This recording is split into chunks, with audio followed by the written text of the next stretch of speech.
My family forgot my baby shower and said it wasn't that important. I smiled, left the group chat, and canceled every payment I'd been covering. The next day, they finally noticed. Hey everyone. Before we kick off today's video, I've got a favor to ask. We've noticed our channel isn't getting as much love lately, and subscribing is one of the easiest ways you can help us out. It's quick, free, and it means we can keep bringing you awesome content. Your support really means a lot, so let's work together to keep this channel growing. Thanks a bunch. Now, let's dive into the video. So there I was, trying to keep my voice steady even though it was totally shaky, asking them why they didn't invite anyone to my baby shower. My sister, in typical fashion, brushed it off with "You're so sensitive," and said they didn't think it was a big deal. Seriously? I was standing there in the kitchen, one hand on my belly and the other holding my phone, feeling like I was about to either burst out laughing or crying. I was 34 weeks pregnant, my feet were swollen, my back was killing me, and I'd been telling them about this baby shower for a whole month. Every time I mentioned it, they were like, "We'll figure it out, or don't worry, we've got you." Yeah, turns out they didn't have me at all. I had sent them my gift registry, made the invitations, confirmed dates twice, you name it. But they just didn't care. My mom jumped in the call telling me baby showers are more for the first kid, and I was like, "Hello, this is my first kid." Then my brother Max dropped a message in the family group chat saying, "TBH, not a huge deal, it's just a baby shower." Just a baby shower, as if I hadn't been paying his car insurance for the last couple of years, or helping mom with her mortgage secretly every month so she wouldn't fall behind, or buying groceries for my sister when her fiancé ditched her. Looking at all those seen ticks on the chat without any responses, I just did what I had to do. I smiled, hit the 3 dots next to the chat, and left the group. Then I calmly went on my banking app and started canceling all those automatic payments. No more Wi-Fi for my sister, no more phone plan for mom, and no more Netflix for Max. I didn't make an announcement, didn't write a long goodbye, I just stopped. And the next day, when everything started falling apart for them, I watched it all unfold from my balcony, sipping tea with my baby kicking gently under my ribs. It was the first time in ages I felt truly at peace. To understand how it all got to this point, you have to know, I was always the go-to, the one everyone relied on. I got a job right out of college, started saving early, and bought my own place by the time I was 29. Meanwhile, Max was still couch surfing, trying to kickstart his podcast dreams, and my older sister Jenna? Married super young, divorced even younger, and never quite got back on her feet. I became their safety net, quietly, without them ever really asking, because that's how they trap you. It started small. "Can you cover mom's gas bill this month? Her check's late," or "Jenna's short on rent again," and "Ellie needs shoes for her dance class." And I said yes each time, not because I had so much, but because it seemed like they had so little. They called me a rock, the glue of the family, and I believed that's what love looked like. Gradually, the thank yous stopped and were replaced with expectations. Jenna just started sending me random Venmo requests for stuff like Ellie's meds or emergency groceries, like I didn't see her Instagram posts flaunting gel manicures and brunch mimosas the same day. Max didn't even bother pretending, just texting me things like, "Yo, can you handle it?" And I did. Mom would say stuff like, "You're so blessed, sweetie, God gave you that job to help others," as if my success existed to fund their mishaps. By the time I got pregnant, I'd covered Jenna's rent for over a year, Max's phone bill and Spotify, mom's utilities, Ellie's dance trips and costumes, and even a summer camp deposit. I lost track after hitting $188,000. When I announced my pregnancy, they congratulated me, but I could feel a shift, like me wanting something for myself disturbed the family dynamic. I should have realized something was off when no one offered to host the shower. "We're all so busy," Jenna said. "You'll probably just have something low-key, right?" Max didn't even acknowledge it. Mom suggested I just make a Facebook post instead of throwing a whole party. I tried to shrug it off, buying cute pastel decorations and setting up a registry with mostly baby basics. When my friend Mia offered her place for the shower, I sent the invites to the family group chat. No RSVPs. As the date got closer, I gently followed up, "Hey, just making sure you saw the invite." Jenna replied with an emoji, Max left me on read, and Mom finally said, "We'll see, that weekend's a bit hectic." And what were they doing that weekend? Oh, just attending my cousin Anna's baby shower, for her third child. So, there was this massive party with all the bells and whistles, catered buffet, matching outfits, and these huge balloons that towered over even the toddlers. Literally, everyone in the family was there, and guess what? I didn't get an invite. I found out about it through Instagram. There were pictures of Mom grinning next to Anna's cake table, Jenna snapping selfies, and Max posting this video reel of the party DJ with a caption like, "Family over everything." But no tears for me that night. I didn't lose it. I just sat on my bedroom floor, rubbing my baby bump, and had this epiphany: they weren't just missing, they were making a statement that neither my baby nor I mattered. And yet, they still expected me to foot the bill. The day after the bash, Jenna hit me up with a $180 request for Ellie's school project. Max texted, saying Mom's phone is acting up again. That's when something clicked in me. I didn't play along this time. I hopped onto the family chat and dropped a line saying, "Thanks for letting me know where I stand," then bailed from the chat. That's when I started cutting off their financial lifeline, not realizing how loud the fallout would be. The next morning, my phone was blowing up. Max was all, "Yo, what's the deal? Wi-Fi's out, Netflix is down, and Spotify's cancelled." Then Jenna chimed in with, "Why's the internet off? Ellie has a school Zoom today, and she's freaking out. Also, did you cancel the Target card? My cart was full of groceries. What's happening?" Mom left a voicemail in her classic disappointed tone, saying, "Sweetheart, this behavior is concerning. We're your family. You don't punish the people you love." But I stayed quiet. I didn't owe them an explanation. Let them deal with the quiet I left behind. That evening, I relaxed on the couch with a warm cup of tea, feeling my baby kick, and I just smiled. For once, they were the ones dealing with chaos, and I was finally free from their demands. 2 days after I exited the family chat, Mom called and, without a hello or asking how I was, just said, "We're all coming over tonight. We need to talk." You could hear she had her speeches ready. They weren't here to chat, they wanted to corner me. But I was ready. At 6:04 p.m., they charged in like a storm. Mom didn't even look at me. Jenna tossed her purse down like it was a nuisance, and Max strolled in, trying to look laid back but clearly tense. They didn't ask to sit, didn't ask how I was, they just took over my space like they still owned it. Mom kicked things off, arms crossed, "Let's just get to the point. The silent treatment and canceling payments, it's childish." We're all shocked.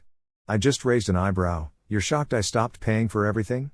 Max leaned in, all annoyed. "Yeah, the Wi-Fi, Netflix, my gym app, they're all messed up. Did you cancel them on purpose?" I smirked. "Yeah, Max, that was the point."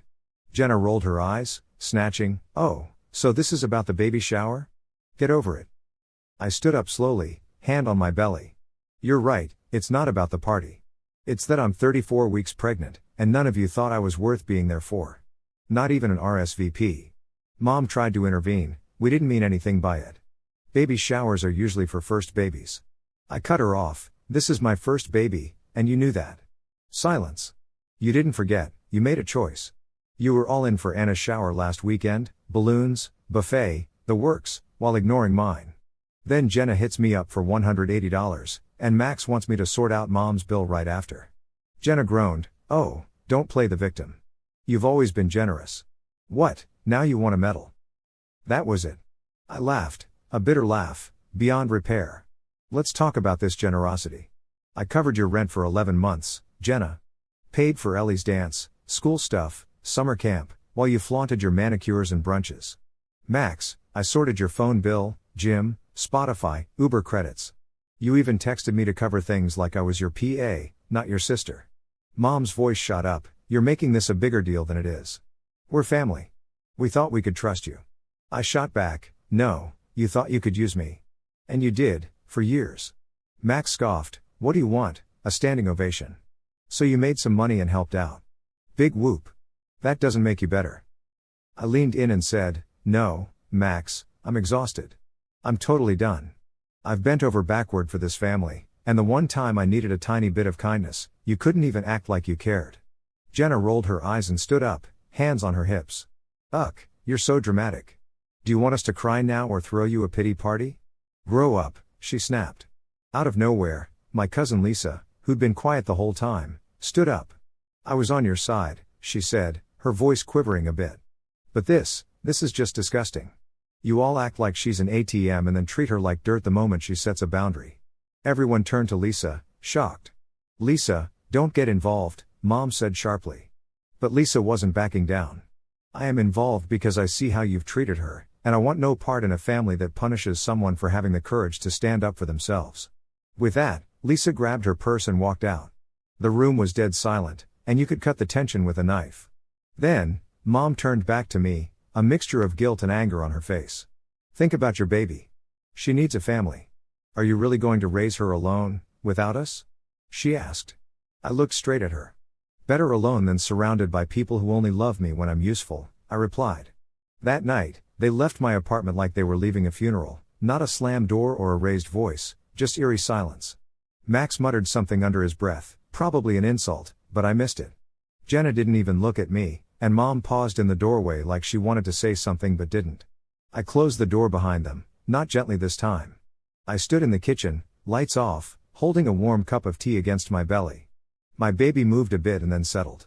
The silence felt like a breath of fresh air, a freedom I hadn't felt in years. For once, I didn't feel guilty for saying no, for walking away, for putting myself first. The following days were pure chaos, but it was no longer my circus to manage. Day 1, nothing, no texts, no calls. The family group chat was missing me. Max put up a passive-aggressive Instagram story. When people turn their back on blood, don't be surprised when they drown alone. Jenna reshared it with 3 broken heart emojis. I ignored it. They were after attention, but they weren't getting mine. By day 3, the guilt trip started. Mom texted, asking if we could talk. I didn't reply. We didn't realize how hurt you were, but does that mean you should cut us off? Still nothing from me. By the 3rd message, she was listing their problems: Ellie's school trip, Max's gym membership. My silence was finally making them realize the cost of taking me for granted. Day 5, panic mode kicked in. Jenna called 5 times in 1 hour, leaving a voicemail full of anger, not regret. You've made your point, okay? Are you happy? Ellie's devastated. Mom's crying every night. Max is snapping at everyone. You broke the family over some stupid party. I listened, then deleted it without a second thought. Later, I got a message that hit hard. Lisa told me she'd moved out from her parents. I realized how toxic this all was after what I saw at your place. Thanks for standing up. You helped me see clearly. I read the message, feeling relieved. One by one, they were falling apart, but I was finally coming together. Day 7 brought an unexpected visit from Kevin, Jenna's ex and Ellie's dad. We hadn't talked in months, but there he was at my door with a box of baby clothes. I heard, he said. Ellie told me everything. She's not okay. He paused, looking a bit unsure. You were the only one who truly cared about her future, so these are for me and Ellie. She picked the onesies. I tried not to cry. Thank you, I whispered. Kevin lingered and then said something surprising. You know, if you ever need anything, I'm here. Jenna's not doing well. She lost her job last week and blames HR, but I think she knows it's her. I didn't say much, feeling neither joy nor revenge, just relief. They were finally dealing with their actions, and I didn't have to do a thing. 2 weeks later, everything collapsed. Mom called, and I let it ring through to voicemail. Your brother's behind on rent, Jenna's car got towed, we can't get into her dance recital, and I don't know what to do. Please, just tell me what we did so wrong. Why are you doing this to us? I listened carefully, reflecting on the mess they were in. So, after everything went down, I played that song one last time and hit delete. Honestly, I wasn't the bad guy, they kind of dug their own grave. Then boom, that same week, a mysterious card with no return address shows up in my mail. Inside was this note with messy handwriting saying, I miss you. Mom says you're mad forever, but I remember the pancakes and how you came to my school play. Hope the baby is nice. Love, Ellie. I just sat on the floor, clutching that card and bawled my eyes out harder than I had in forever. It wasn't regret for walking away, it was just this gut punch because Ellie was the innocent one in all of this. 3 weeks after that big showdown, I got a message from a number I didn't know. It was Jenna, but her vibe was totally different. She was quiet, sort of shattered. She said she messed up and destroyed everything, and that I was the only one who ever truly helped her. She admitted to saying things she couldn't take back and was sorry. It was just honesty, no tricks, no guilt trips. But it was too late. I didn't reply because I realized that forgiveness isn't something you force, especially when the wounds are still fresh. In the weeks after, things started to look up for me. I noticed random gifts on my registry were being claimed out of nowhere: diapers, onesies, even a fancy new baby monitor.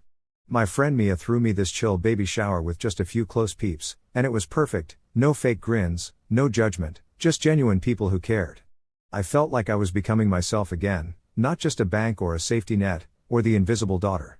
I was just me, ready to be a mom, on my own terms. It's been 8 weeks since I bailed on the role my family cast me in, their financial savior and emotional punching bag. But here's the kicker, I'm not breaking down, I'm actually doing better than ever.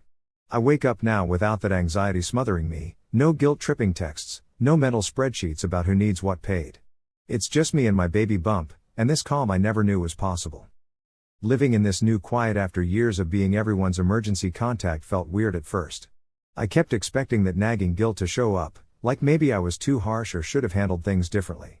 But it never did. I realized I handled it just right.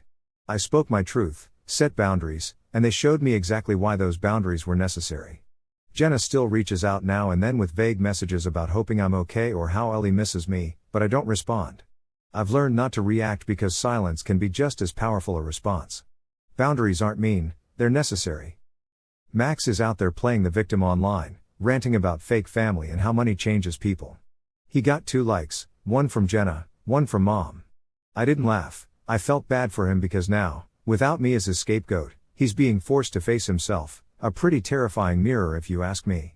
My mom finally stopped calling, understanding I wasn't coming back, not to their group chat, their table, or the unspoken deal that I owe them for just existing. It's ironic, really, they taught me I was selfish, but when the money dried up, so did their version of love. Makes you think, right? Now, I'm building my own kind of family. Mia, my bestie, visits twice a week to help me set up the nursery.